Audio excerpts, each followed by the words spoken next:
नमस्कार। आसान commerce classes में आपका स्वागत है। आज हम करेंगे 12th क्लास की बिजनेस स्टडी का चैप्टर 11 यानी मार्केटिंग। मार्केटिंग के 7th पार्ट में आज हम पर्सनल सेलिंग करेंगे।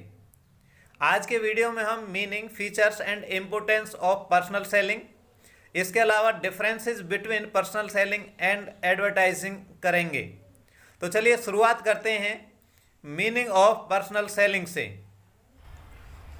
पर्सनल सेलिंग को हम इन शब्दों में परिभाषित कर सकते हैं कि it refers to the oral presentation of the message in the form of conversation with the prospective customer for the purpose of making cell.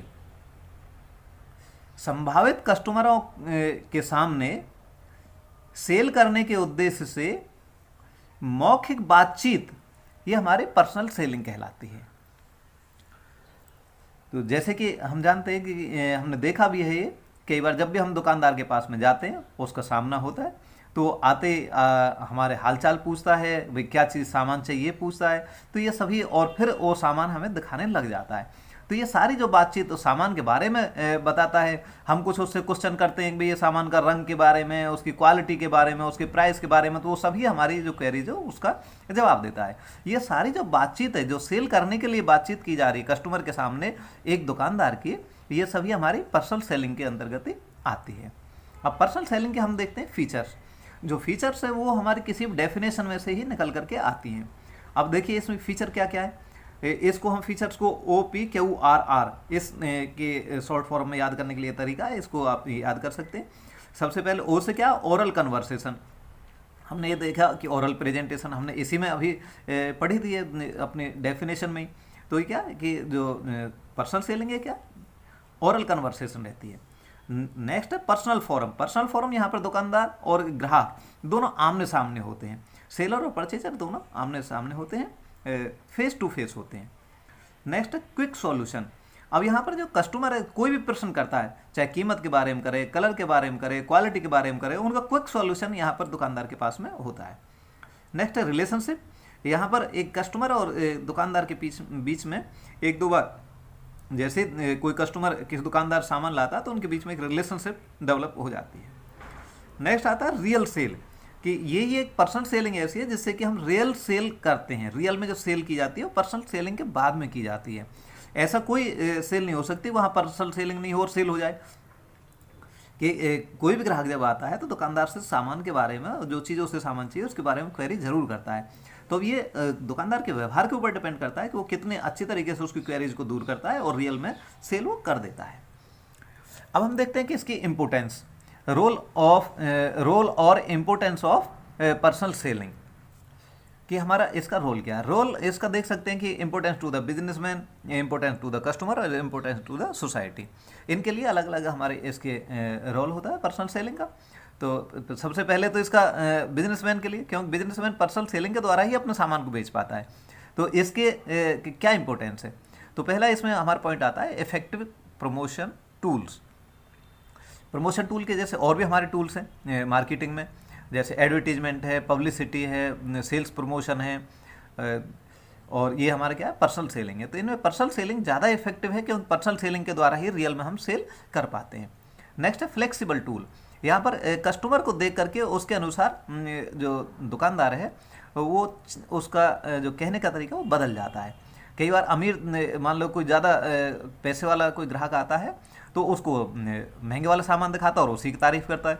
लेकिन जैसे देखता है कि कोई कम इनकम ग्रुप का कोई ग्राहक आता है तो फिर उसको वो सामान नहीं दिखाता, उसके तो और उल्टी बुराई कर देगा कि ये देखिए महंगा ज़्यादा है, इतना ज़्यादा अच्छा नहीं है, आप ये सस्ते वाले ये सामान लीजिए, इसकी अच्छी क्वालिटी है और सस्ता भी है। तो साथ में इस तरीके से वो ग्राहक को देख करके अपने तुरंत उसको चेंज कर लेता है। तो इसमें फ्लेक्सिबिलिटी ज़्यादा होती है। Minimise wastage of effort. जो सारे एफर्ट किए जाते हैं वो अपने सामान को बेचने के लिए किए जाते हैं। अब और जो दूसरे टूल्स हैं उनके द्वारा एक दुकानदार के मन में, किसी कस्टमर के मन में आ तो सकती है किस चीज़ को खरीदने के लिए, लेकिन वो रियल में खरीदता नहीं है। रियल में खरीदता है वो पर्सनल सेलिंग के बाद में, दुकानदार से बातचीत करने के बाद में। तो इससे जो एफर्ट है एक सेलर के वो मिनिमम होते हैं, उसके एफर्ट से वो सफल हो जाता है अपने सामान को ज़्यादातर बेचने में। लास्टिंग रिलेशनशिप, यहाँ पर एक रिलेशनशिप भी डेवलप हो जाता है कस्टमर और दुकानदार के बीच में, इससे भी उसकी क्या सेल बढ़ती है। पर्सनल रैपर, यहाँ पर एक निजी संबंध भी डेवलप होता है कि एक निजी प्रभाव यहाँ पर ज़्यादा पड़ता है कि अगर व्यक्तिगत रूप से कोई, जैसे दुकानदार के, देखिए मैं जानता हूँ इस चीज़ के बारे में, ये ज़्यादा बेहतर चीज़ है, तो उसको ज़्यादा प्रभावशाली रहती है, उसके ऊपर कस्टमर ज़्यादा भरोसा करता है। नेक्स्ट पॉइंट आता है इम्पोर्टेंस टू द कस्टमर, यानी कस्टमर्स के लिए हमारी क्या इंपॉर्टेंस है एक पर्सनल सेलिंग की। तो सबसे पहले क्या है, हेल्प इन आइडेंटिफाइंग नीड्स, कि कई बार कुछ ज़रूरतों की हमें पहले पता नहीं होती कि हमारा काम चल रहा होता है वैसे, लेकिन पर्सनल सेलिंग जब हम दुकानदार के पास में जाते हैं तो वो कई ऐसा सामान दिखा देता है कि देखिए ये नई चीज़ आई है, ये आपके लिए बहुत काम की, आप इस चीज़ को ले जाइए।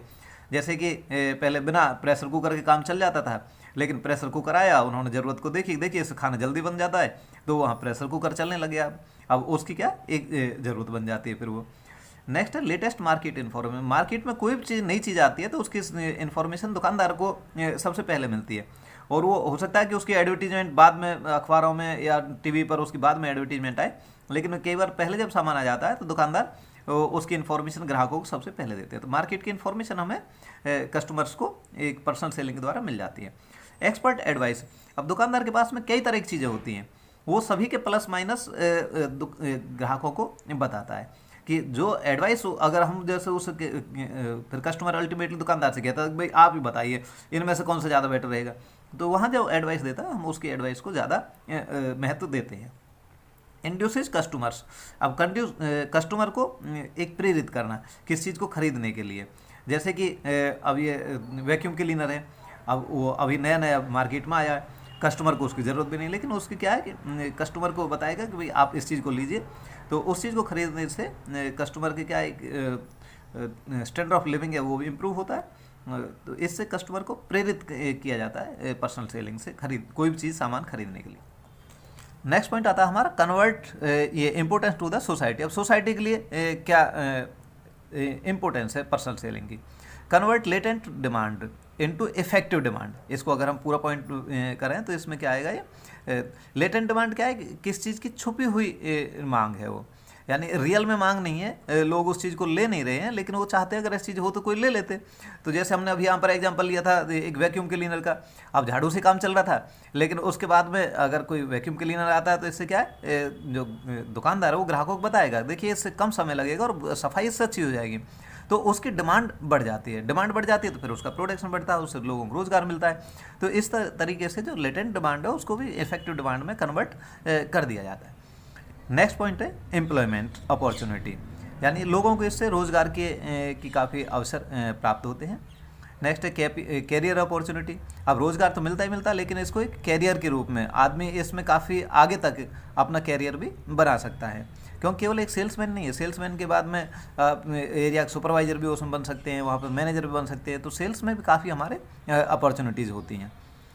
मोबिलिटी ऑफ सेल्स पीपल्स, अब सेल्स पीपल केवल ये नहीं कि एक जगह ही रहते हों, सेल्समैन हैं जो कई बार डोर टू डोर भी जाते हैं या एक स्टोर से दूसरे स्टोर पर भी चले जाते हैं, तो इनकी मोबिलिटी रहती है, जहाँ इसकी ज़रूरत होती है लोग वहाँ पर पहुँच जाते हैं और उससे एक लोगों को रोज़गार मिलता है, और इसकी मोबिलिटी भी होती है, जहाँ ज़रूरत होती है और जहाँ कम ज़रूरत होती है वहाँ से लोग दूसरी जगह जहाँ पर ज़्यादा ज़रूरत होती है वहाँ पर जा सकते हैं।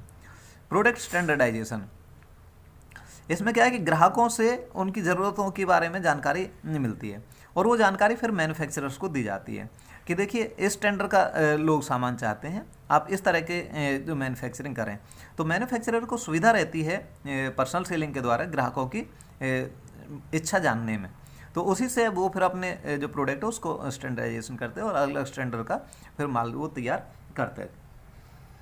अब लास्ट में हमारा आता है difference between advertising and personal selling, यानी एडवर्टाइजिंग में और पर्सनल सेलिंग में क्या डिफरेंस है।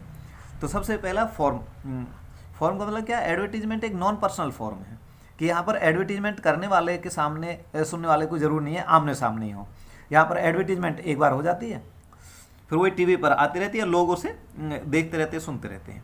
लेकिन पर्सनल सेलिंग में एक बताने वाला और सुनने वाला दोनों फेस टू फेस होते हैं, दोनों आमने सामने होते हैं, तो यहाँ पर ये पर्सनल फॉर्म है, जबकि एडवर्टाइजिंग हमारी नॉन पर्सनल फॉर्म है। मैसेज, अब एडवर्टाइजिंग में एक मैसेज होता है उसमें कुछ चेंज नहीं किया जाता है। जो एक बार एक मन निश्चित हो गया वही मैसेज बार बार चलता रहता है।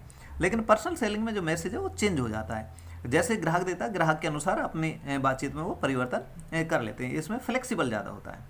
रीच, एडवर्टीजमेंट थोड़े समय में ही बहुत सारे लोगों तक पहुंच जाती है, जबकि पर्सनल सेलिंग किसी एक ही व्यक्ति को या एक ग्रुप को ही अपने सामान के बारे में बता पाता है।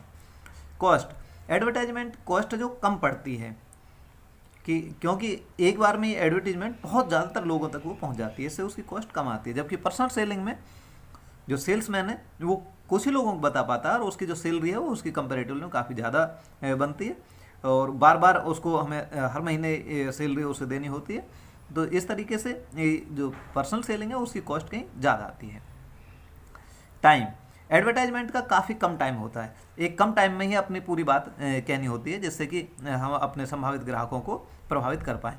लेकिन पर्सनल सेलिंग में एक बात को समझाने के लिए अपने ग्राहकों को काफ़ी टाइम लगाना होता है, उनके साथ में काफ़ी ज़्यादा देर तक बातचीत करनी होती है, उसकी जो क्वेरी जो उनको बताना पड़ता है। तो इस तरीके से इसमें कुछ पर्सनल सेलिंग में ज़्यादा टाइम लगता है। तो हमारा जो ये आज का जो चैप्टर है पर्सनल सेलिंग का, इसमें मीनिंग, फीचर्स और इसकी इंपॉर्टेंस के अलावा डिफरेंस बिटवीन एडवर्टीजमेंट और पर्सनल सेलिंग ये आज हमने की है। तो आज के लिए इतना ही। नमस्कार।